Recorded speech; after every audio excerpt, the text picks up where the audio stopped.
Pleasure to be here. This is also my first Pasadena coffee, so I feel kind of left out that I didn't get to do that little intro in the crowd. I'm just kidding. I get plenty of time to chat.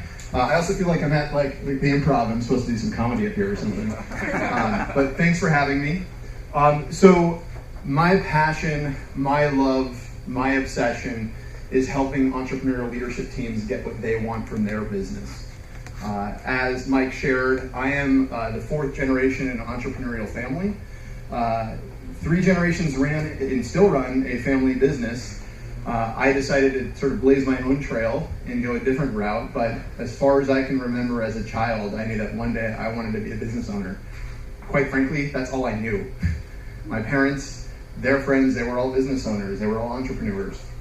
So, as a leadership team coach, I spent a lot of time facilitating offsites all day long with teams. I have the opportunity to present on how I work with clients using PowerPoint presentations, etc. We're not going to do that today. Really what I wanted to do today is just share my story.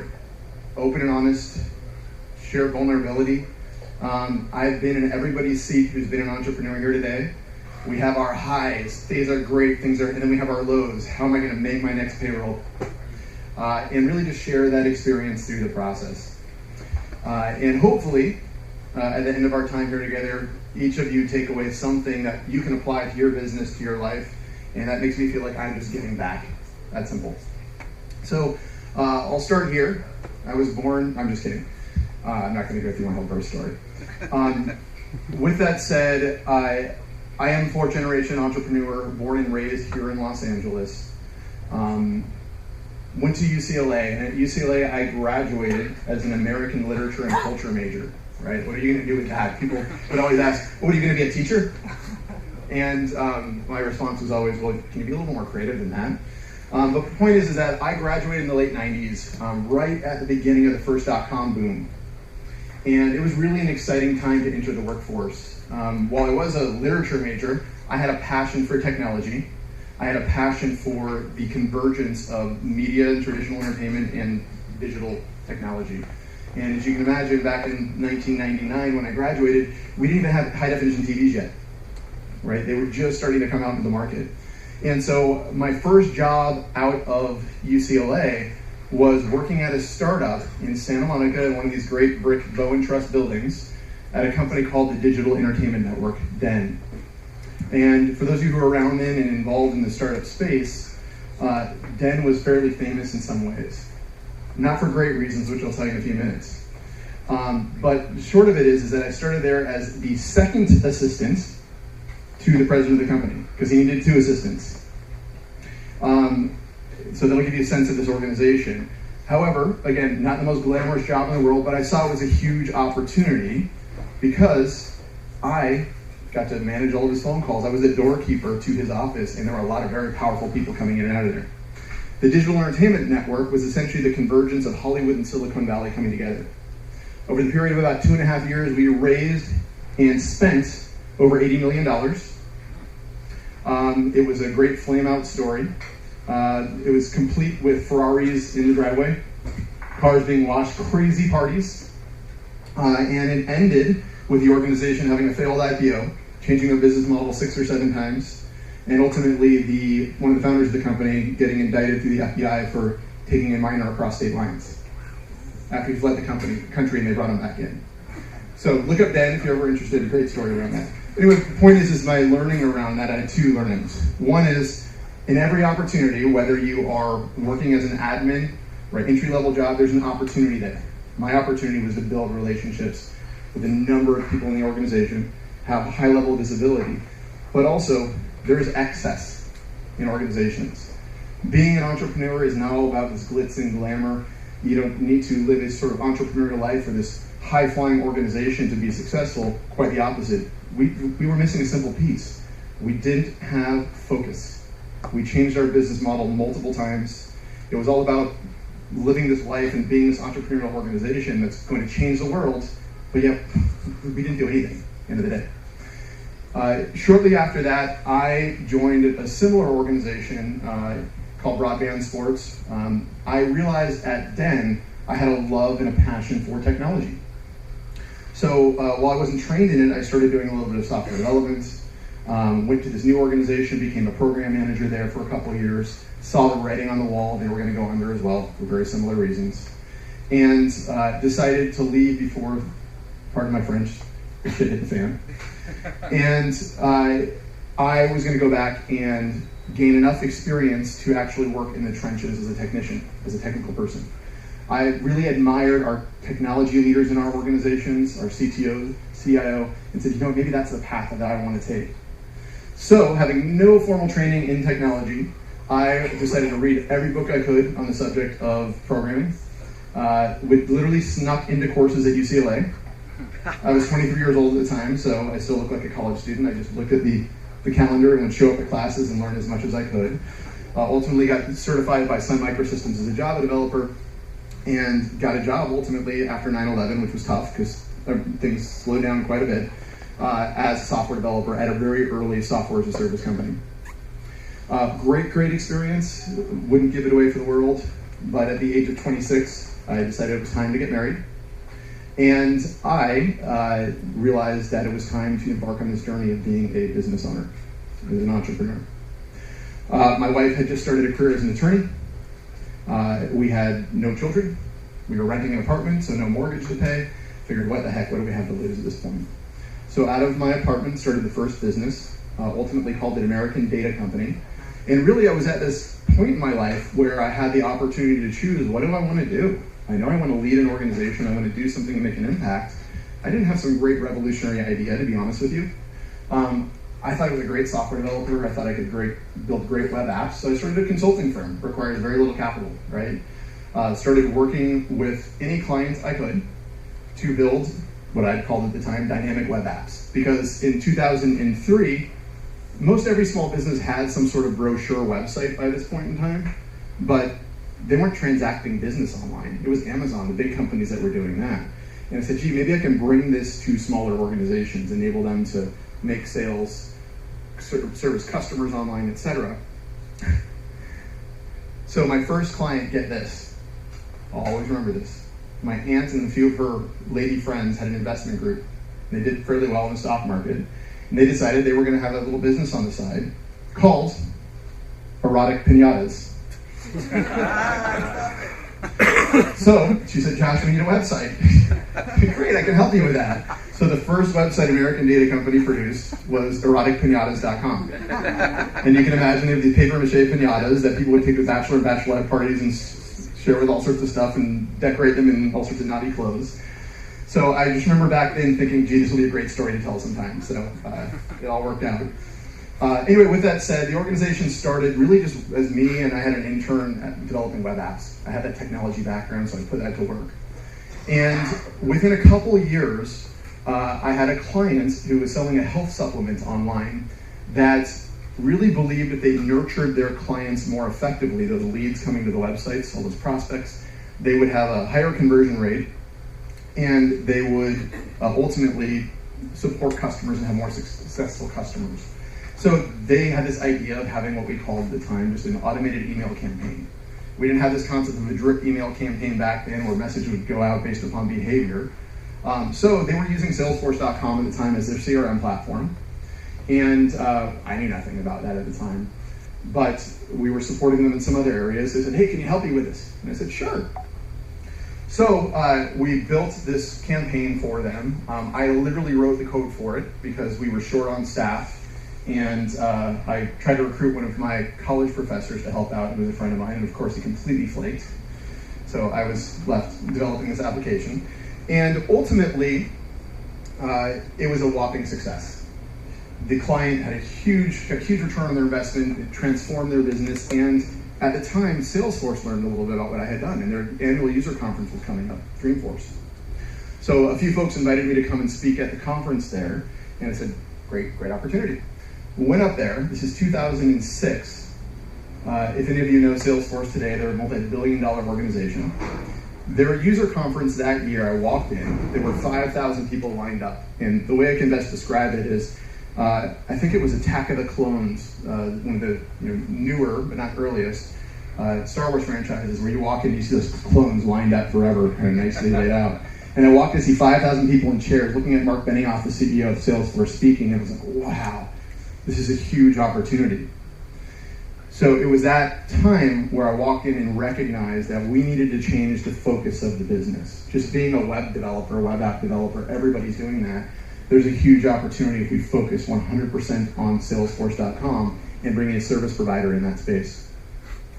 So, pivoted the organization, and we're probably only 3 or 4 employees at this point in time, became highly intertwined and focused on Salesforce, building partnerships with them, and in a matter of a few years, built the organization around that and grew the organization to about $4 million in revenues, all service revenues. So whether you like service businesses or not, as you probably know, service businesses grow very linearly, right? Essentially, we're like attorneys or accountants. We're charging an hourly rate per people. Doesn't scale that well in terms of software. Software scales much more effectively. However, if you're coming up with a new concept, it just may not take off at all. So bigger reward, more risk. Anyway, scaled to about that size, built a good team up of folks, moved into some fun offices. We did some fun stuff like the ping pong tables and baseball tables and all sorts of good stuff like that, but I also really wanted to stay away from the excess I had learned early on in my career, right? The burning through $80 million in 3 years, and the crazy parties and the Ferraris and etc. For me, it was really about building a company that would last, building a great culture, building an organization that could withstand the test of time. I was very inspired by a book written by Jim Collins called Built to Last, and that's where the name American Data Company came from. I didn't want to be Josh's Web Apps, because that name, or Josh's Cloud Apps, back then we didn't have the word cloud, but because in 5 years from now, that name is going to be passé. American Data Company could withstand the test of time, kind of like IBM was the idea. So anyhow, we were about this $4 million mark, and I had realized in building lots of relationships in the Salesforce community that our space had become highly acquisitive, right? Larger organizations were now wanting to get into the Salesforce space, and it was much more quick for them to purchase an organization than build out a practice from the ground up in many cases. I also recognized that our organization would be worth a lot more at a larger scale. So we're about $4 million at this point in time in revenues. I didn't build a company to sell it by any means, but I recognized this could be a good opportunity for me, for my family, and for my employees. So I embarked on a mission. I set a vision for our employees that we were going to grow from $4 to $15 million in revenues in 3 years. So pretty ambitious goal, especially when you're bootstrapping the whole thing. We set out on this journey moving forward, and in 18 months, we were at $4 million. We had hit a ceiling. We hadn't achieved that growth. I'll back up just a second and return to where I'm at right now. But around this time as well, and remember, I've had no formal business training background. I didn't go to an MBA school. Fortunately, I lived amongst lots of entrepreneurs, read a lot of books, had a voracious appetite. But around that time, I started to get a little bit lonely as a leader in an organization. You're in this organization, things are going great, you make this big bet, you move forward, and all of a sudden, things aren't quite working out like you thought they were going to. And a friend of mine introduced me to an organization called the Entrepreneurial Organization, which is essentially a global nonprofit organization of entrepreneurs coming together, sharing experiences, learning and growing. It's a peer group. And I joined that organization, and it was tremendously helpful for me as a leader. EO is not the only organization out there that does this. There's an organization called Vistage, which is fantastic. Gail, if you want to raise your hand, is one of the chairs that happens to be here today of the Vistage group. There's YPO for some organizations. There's a number of different groups out there, but that was transformational for me. Not only did it provide a means to have some sort of continuing education where they bring in speakers and workshops to learn how to become a better business leader, but it also helped me balance the stresses of the work life with my personal life. Because we also had what's called a forum, a group that we meet together once a month, highly confidential, nothing, whatever said in forum doesn't leave the room. And it became an emotional support system to have friends that were in similar spaces as leaders in an organization. Again, there are ups in business and there are downs, and we were able to celebrate together, but we were able to commiserate together and support each other as well. So I highly recommend for those budding entrepreneurs out here, or entrepreneurs that are wherever you are in your journey, if you're not part of a peer group, look into it. It's worth its weight in gold. Through that experience, I also learned the difference in working in your business and working on your business. And for those of you who aren't clear on what I mean by that, we as leaders, right, we want to make sure our clients are serviced, that our customers are being taken care of, our employees are happy, and we spend so much time working on the day-to-day, putting out fires, getting the product out the door, etc. But oftentimes, we don't take the time to come up for air and look, where are we going as an organization, right? What's working, what's not working, etc.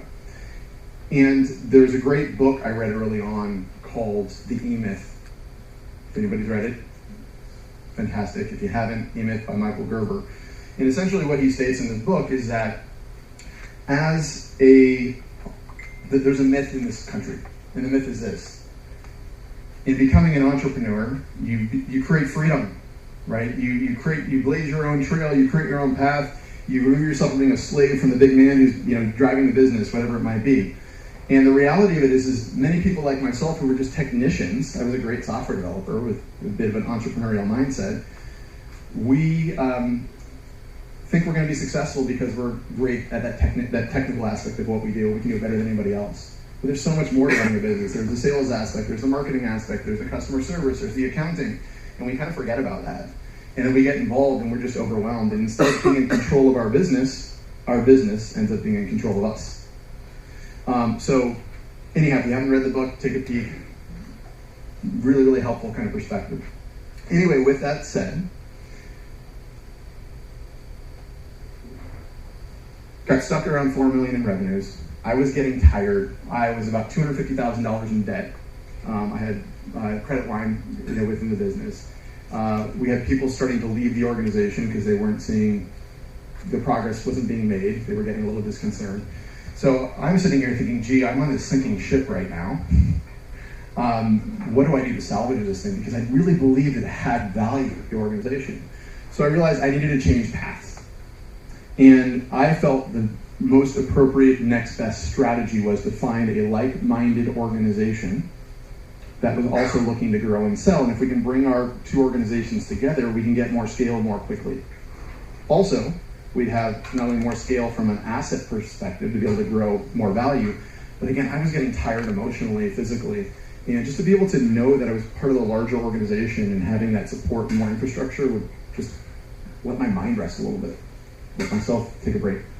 So I went through a process. Fortunately, in the Salesforce world, I had done a really good job at building relationships with other leaders, peers out there, and just networking in the organization. That was really important to me and valuable. So I reached out to a number of CEOs and leaders of organizations and said, hey, I think I'm ready to make this change.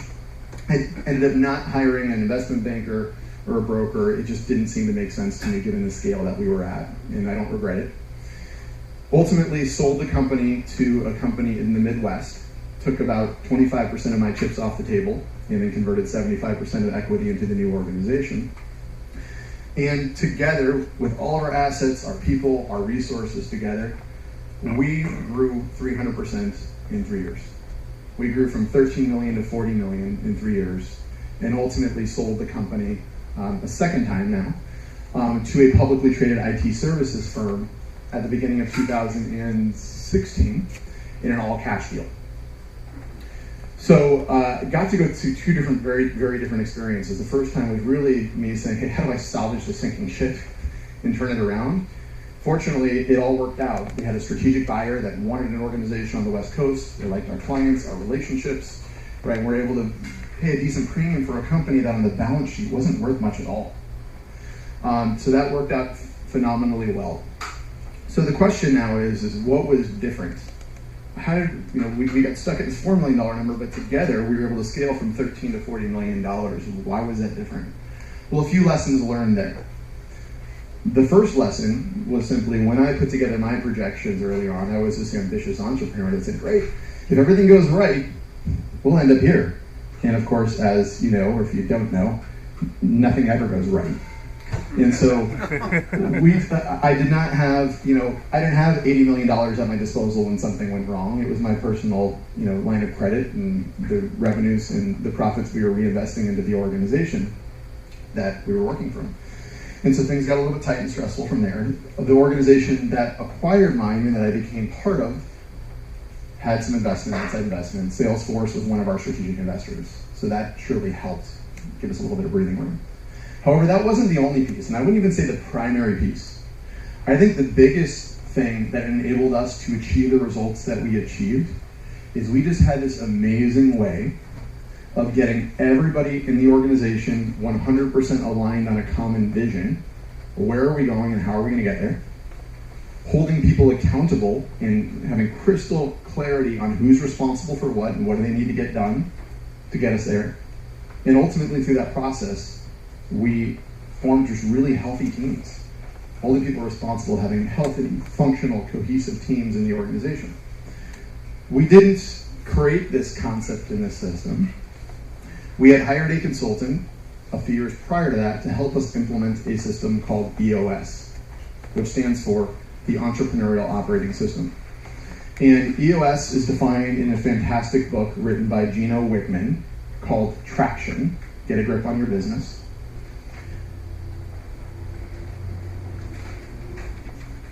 Essentially what Gino did is he realized that organizations are regularly creating their ways of how do we do business, how do we operate as an organization, how do we set objectives, how do we achieve them, how do we hold people accountable. Many of us are in the tech space here, right? How many of you would go and buy a computer, raw hardware, and then create your own operating system? Probably not many of you, right? You go, you install OS X, you install Windows, Linux, whatever it might be, or you purchase it that way. Yet many of us, we start from scratch and create the ways of how do we review people, how do we hire people, how do we set objectives, how do we hold people accountable, right? Or we borrow from different pieces we pick up along the way. What Gino did is he created an entire system with simple tools to help you run your business. Having run a business using EOS for 3 years, what I learned is this is the best way that I absolutely know how to run a business. And so when the organization was sold, my little 20-person organization had become part of a 200-person organization, ultimately got acquired by a 17,000-person organization. I realized that I was not operating in my sweet spot, which was working in entrepreneurial environments. It was time for me to leave.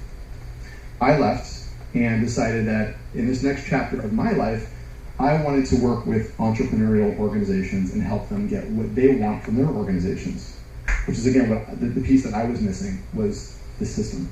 So what I have the pleasure and luxury of doing now is working with leadership teams to help them implement that system in their business and get everything they want and more from their organizations. So if I can kind of just recap real quickly, and I guess we're at the point we can open it up for any questions. A few key learnings. Number one, whatever you're doing, especially if you are starting off a new entrepreneurial endeavor or working within an entrepreneurial endeavor, do something you're passionate about and love. If you don't, it's just a job. And entrepreneurship and running a business takes a ton of time and energy and effort, especially at the beginning. And if you're not passionate about it, you're going to kill yourself. You're not going to enjoy it. Second is you're not alone. Again, there are ups and downs in running a business. And join some sort of entrepreneurial leadership group, a peer group. To some extent, this is a peer group, right? You get to network, and this is great. There are additional groups out there that are very focused on emotional support, learning, growing as a leader. YPO, Vistage, EO are two of the leading ones that, off the top of my head in here, but not the exclusive ones. Don't want to single anybody out, just the ones I'm most familiar with.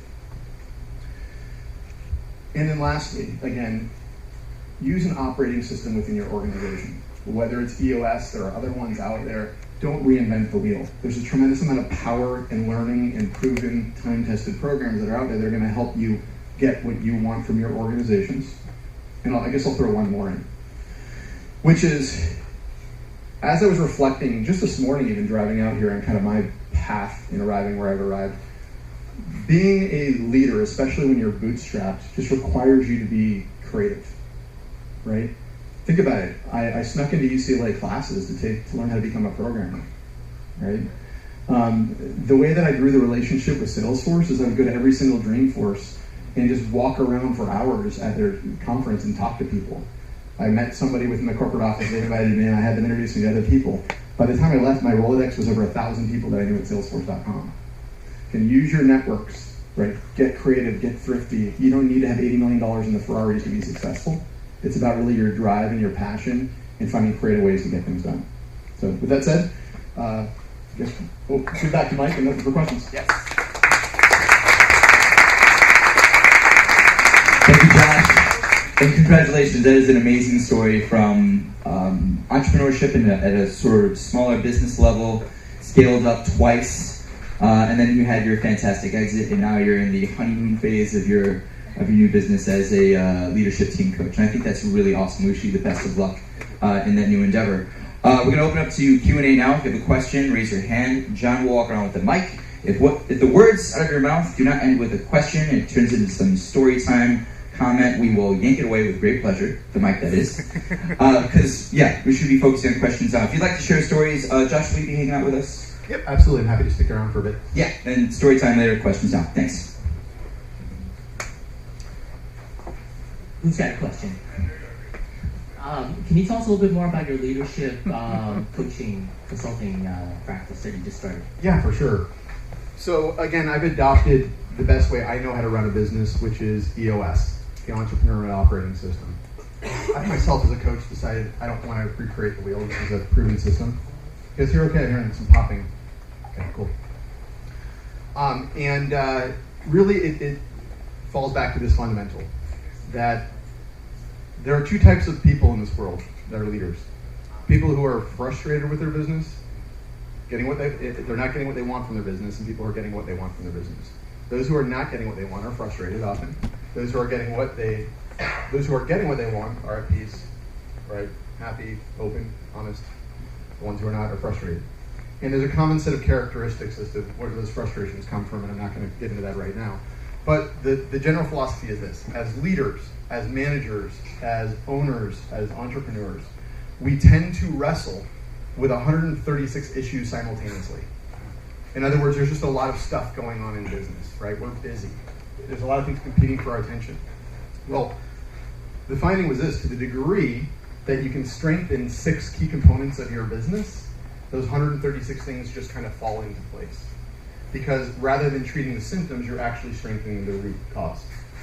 And without getting into a whole lecture around this, because I can go on for 2 hours about this and do a whole workshop, the short of it is this, is that those 6 key components that you need to strengthen are the vision component. You need to be crystal clear with where you are going and how you're going to get there, and communicate that to your organization, get everybody bought in. You need to have the right people in the right seats, right? And the definition of right people and great people for every organization is different, so you got to figure out what right is for you. The third key component you need to strengthen is what we call the data component. So having an objective way of getting a pulse on your business, measuring your metrics, how are we performing, and cutting through all the subjectives, the egos, the personalities of the people. Because I might talk to Mike here, and Mike says, hey, everything's going great. Well, why do you think so, Mike? What's going so great? Oh, we're just on track, everything's feeling good. And so let's look at the numbers. It may tell a different story. And we'll just be honest, right? And not because somebody's trying to intentionally lie, but let's have an objective way of measuring things. Every business has issues, problems, barriers, obstacles. These are the things that are getting in the way of us achieving our vision. And that's the 4th key component you need to strengthen, the issues component. Create an organization where you're just great at identifying the issues, being realistic when they come up. This is standing in the way of us making progress, and putting them to bed and solving for them regularly. The 5th key component is the process component. Right, within your organization, in order to scale, become more efficient, more effective, more profitable, more manageable, and have a more fun organization, you need to have processes in place. So documenting those processes and getting them followed by all. And then lastly, the traction component, right? We talk about vision, and I'll use a real world example here. When I ran my organization, I told you the story. I had a great vision. I thought I had a great vision. Maybe others didn't agree. But we didn't get traction. We did not execute and make the progress that we had hoped for. So without traction, vision without traction is hallucination. And that's where I was. So that's, from a high level, the model, and essentially I work with leadership teams to facilitate a handful of offsites to help them implement the system in their business, and then serve as a coach to hold them accountable to get what they need to get done. So thank you for asking. a very specific question. You had your services business, $4 million business, where you, and it was software effectively, consulting or writing. Did you create tools or apps? Did you try to create IP product beyond services? And how did that work and or not? Great question. So yes, and it was a learning experience. Two things here. Number one is that we did recognize that there would be value in having some repeatable solutions that we could offer to our clients, accelerators, whatever you want to call them. And that's really very common in the professional services space. It becomes a differentiator when you're pitching to a client, and quite frankly, it enables you to show that you know more of that industry or that particular space, that application, and have reusable code or assets you can get to market faster. So we did some of that. We also created some products as well and put them out in the Salesforce ecosystem in the space, because there's an app store, if you will, within Salesforce. And what we realized pretty quickly is that the operating a services company is very different than operating a product-based company. And doing both of them together is very, very difficult to do successfully. In fact, the poster child in our space, an organization that was bootstrapped, same company as mine, same concept, raised $120 million to grow, and ultimately sold for over $500 million. Same kind of timeline as mine did. I didn't sell my business for $500 million, I'll tell you that.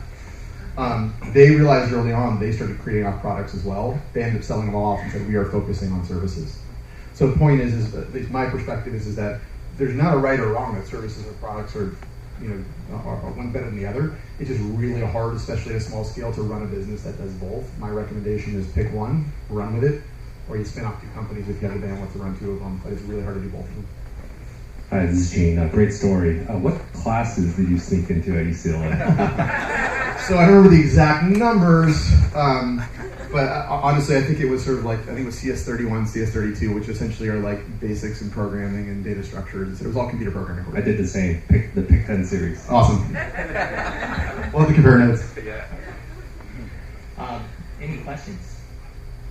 I was hoping you could elaborate on the products versus services. Like, what makes it difficult to do? Like, what is so different about products based than services? So let's just, I'll start with the simple element of its support, right? When you're in a professional services basis, or working professional services organization, you're paid to produce something. The project ends, you move on. And maybe you provide some level of a retainer in case something happens, right? Well, now you put a product into the market, something goes wrong with it. Do you have the team to service that, right? And if you don't, then what happens is that clients become dissatisfied, right? Or you're pulling people off of your service team that are productive, you're not making any money to support it, etc. That's one element of it. The marketing and strategy is just much different around bringing your product to market, having a team who's spearheading where is this product going. You can't just take a product and put it out there. That's kind of what we did. You can do that, but you're not going to innovate, you're not going to keep up. You got to have a team spearheading that. And it's very different than, you don't do that stuff in the professional services world. It's a case-by-case client project you're working on versus having a product manager, creating a roadmap, listening to client feedback, right? So it's just really hard to be good at both. Not to mention the whole business model is different versus on a services organization, you're paid again by a client for essentially the hours you work, the project you work on, whatever it might be. In the product space, you're taking a risk, especially when you're going to market, right? You can invest hundreds of hours, months, years creating that product and getting it to market without a dime of revenue coming in, right? So it requires a different financial structure to make that happen. And there's more risk. Like I said earlier, if you do it right, there's a tremendous amount more reward, right? Software companies, as you all know, just can grow exponentially. Services companies, I could only bill as the number of people I had. That was simple math. Number of hours I could bill times my rate. I can increase my rate or increase the number of hours. But it's hard to find good people, as you all know. So that was the limiting factor. Does that help? Thank you, yes. When you were at 4 million, kind of stuck, not quite struggling, how did you find the buyer, or did the buyer find you? How did you make it look attractive enough for them to really buy in at a strong level? Was your churn rates? Yeah. Sure. I focused on all the positives, number one, sort of a given. But here's the deal again. This was a strategic sale, so very different than a cash flow buyer, right? Who's looking to purchase an organization for your assets, for the cash you were spinning off. And I knew that's what our space was in. So first, how did I find the buyer? That's the first question. As I shared earlier on, I had really built relationships in a very amicable way with other CEOs in our space. Again, we're kind of all peers. Let's trade notes, share notes. Even the ones that were in our market, we talk from time to time. And so between that and Salesforce is a very strong partner ecosystem. They have people at the top kind of managing that. So I kind of confidentially went to one of the key guys there and said, hey, I'm looking to possibly join forces. So it was really through my own personal relationships and those conversations where I identified about 12 potential strategic buyers. From there, I put together a PowerPoint that listed kind of our accolades, the awards we had won. We had been nominated or had become an Inc. fastest growing company, LA Business Journal Best Place to Work, had won a number of awards from Salesforce. We had a good client list of marquee brands we were working with, etc. And so really created a book, right, overview of who we are, how we had grown, our reputation. And that was very interesting to a handful of those buyers who were ready to make a purchase at that point in time, wanted to expand to a new market. And ultimately, we found the right one. And the right one was not necessarily just the highest bidder in terms of dollars. It was the one that had a great cultural fit because they really cared about my organization and our people. And remember, I was taking 75% of what we, the equity in the organization and rolling it into this newer organization. So I had it in my heart to believe it was the right fit. Otherwise, I was just pissing away 75% of the equity in the organization. So they also had a vision to grow and sell the organization within a matter of a couple of years. They had a strong strategic backer in Salesforce, and I had seen through my experience that every single company Salesforce had invested in had a great exit. I wouldn't say every single one, but the majority of them. It just so happened that the CEO of this organization was also a member of the Entrepreneurs Organization. So I had been part of this organization. It's a national organization. There's this level of trust and similar core values at play here. And it was just a good fit overall. Just so many characteristics we just kind of fit like a glove. And so, we got paid. The valuation was reasonable for where we were, given the fact that we were a strategic acquisition. And we were very open kimono about everything because you can't fake that stuff. There's due diligence and it'll come back and get you in the end. So hopefully that gives you some sense. Good morning. Good morning. I'm wondering about your marketing plan. So it sounds like when you were on your growth projection, Salesforce was really helpful to you. But were there other things that you did outside of that partnership that helped you grow? Any other marketing strategies or plans that you could share? So our strategy was very focused on the partner channel. That was our biggest source of leads. 95% of our new business came from our channel, which was Salesforce.com. So all of the marketing and the efforts that we pursued were letting them know, here's how we can help you salespeople at Salesforce be successful. That was our message. And so that was done via one-on-one contact, via emails, via, quite frankly, the one-on-one meetings were the best. They had various opportunities for partners to come and sponsor events with all their salespeople to get to know them. You wouldn't believe what they charge for these things. I thought so at least. For a 3-hour event to be one of 40 vendors amongst their entire, at the time, probably 2,000 Salesforce team to kind of mingle, I think we paid about $35,000. Exactly. So, and they can command it. Because the reality of it is we got one new client out of that, right? It easily paid for itself, and it was about making a mark saying we're here to play, right? But the point is the majority of our marketing efforts were really towards our channel because that's where things came in. As we grew and merged and became this larger organization, we do things like blogging and articles and thought leadership and videos and other stuff as well. But 99% of the time it was geared towards Salesforce to say, give this to your customers. Just because that was our strategy. Our go-to-market was through the partner channel. One last question. There's been a lot of startups here in Pasadena, and I've heard a lot of founders say that they left the company after the company got acquired, and in your case it's kind of similar. What happened? I mean, was that kind of in the plans, in the works, or was the culture too different? Was it not as entrepreneurial, and you wanted something a little bit more, a more entrepreneurial environment for you to make that decision to leave? So I think you asked the question, probably answered it. So thank you, CL. So with that said, that's that's pretty much it, which is, at the end of the day, my heart, as I shared earlier on, is really in more entrepreneurial environments. Don't get me wrong, the organization that acquired us, great people, great organization, and quite frankly, they let us really operate as we were operating. There was surely a different level of expectation and stress and pressure to deliver, because now we didn't just have this board that was independent. Our board had become this bigger parent organization from that perspective. But really what it came down to is, when the organization was purchased, for me, that was a big celebration, for sure. In fact, I'll share this story real quickly, just in terms of having the two exit experiences were really interesting. Number one, when the company was purchased the first time, and I was able to get it, the funds were transferred, was able to sort of look in the bank and sort of have this sigh of, this debt relieves. It was amazing.